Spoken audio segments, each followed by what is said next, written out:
Hey everyone, it's Jack with Mason and Jack Rail Fanning Productions. This is going to be a review and run of the 250E Hiawatha. We'll get things started off up here with the front. You can see we have our small marker lights, which do have holes behind them. And there is a headlight right here with a small air horn detail right here of a Leslie. There's a small light bulb in here, and when that illuminates, light can also come out here onto these small marker lights. Moving farther back, we can see the small phony truck right here, which is underneath the first set of cylinders, which run back all the way to the front thing with the reversing, with the wall shirts valve gear detail right here. Same on the other side. Kind of see it up there. It actually doesn't connect to anything, it's just a nice little detail. That line I'll put in on the original 250. Up top we can see our steam dome stack, these little stacked vents, our E-switch. I believe it's the sand dome. No, this is the steam dome, and our pressure valves. You can see on the nice side there's some nice crisp lettering of the Hiawatha logo. With the back pony truck, there is a cast in here with these wheels being separately spun. This is a journal bearing, so it has to be glued in or it doesn't stay out when you flip it over.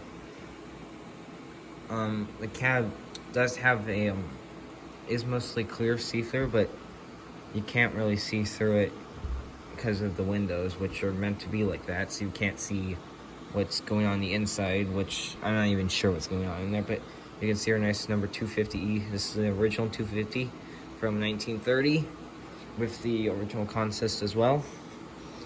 In here, if I can get this right, you can see the drawbar for the tender, which does not have the whistle in it due to it still being in the progress of being worked on. Here we can see our water tap, our fuel, our oil flap, which would have the hose connection for the oil that would be put in here for this to be burned. Here you can see a little walkway that will be back here, the small footway and ladder down to the ground. Right here you can see the drawbar that goes to the first car, the 782, which is the car that starts the consist and always has to, because it has a small piece of a small cast in here, a small nub that fits in here. And I'm not going to take that out because that's a lot of work. But you can see one of the lit trucks right here, which goes up into a light bulb. I believe there was one in every one of these vestibules. But that's basically all. You can see some nice crisp Milwaukee Road up here and vinyl lines printed here. Now here's a vestibule.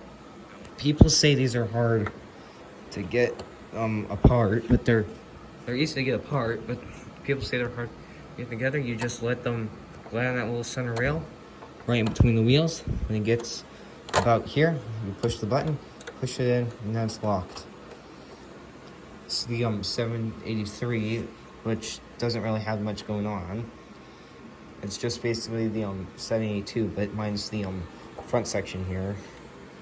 But this one's actually, we have two of these. This is all original paint. I mean, we're not thinking about repainting them. We do have two more vestibules and one more of these. However, the vestibule of the other one's fine. However, this one has a bend somewhere over here. And then we have the 784, which has this problem. One of the little things that locks it in is missing, but you can see nice crisp lettering. Milwaukee Road logo printed on tin with vinyl lines, and I don't even know what to call this back, but just called the bug eye. It kind of looks like a chameleon though. Back for the train. That's really all. So let's get into the running. Transformer. Since this thing does not have a whistle, I will be taking a post-war standard whistle tender, putting it over here on the sun because this is on the same track. So we have a whistle. And let's get this thing started. See the lights turned on.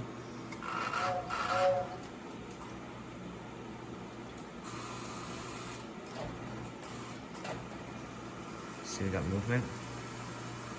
It's kind of dead spot over there, so I gotta help it.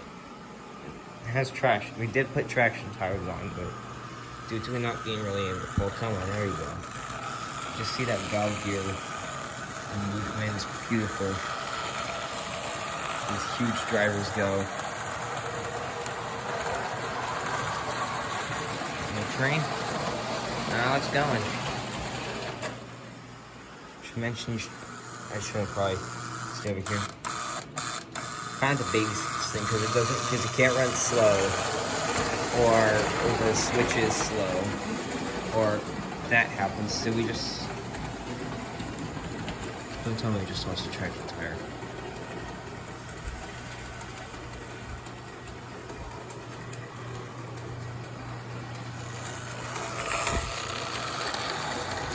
You can usually pull it perfectly fine. I don't know why it's having trouble. Oh, that's why. Oh, hang on. One of the traction tires came off. Oh, that's gonna be fun getting that back on. I'll see what I can do. So it has quite big drivers, but not all of it's exposed. So I'll see what I can do. I gotta get a tender off first.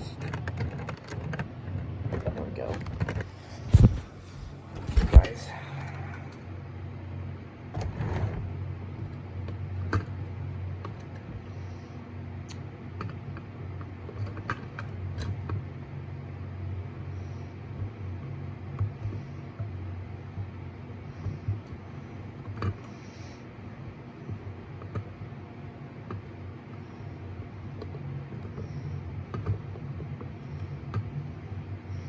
Well, yeah, that's off. Not coming on anytime soon. Well, oh, they're both off. Well, that's why they need it. It's just gonna slip. Beautiful locomotive. I guess the run section is gonna have to wait, but consider this a review and slight run section.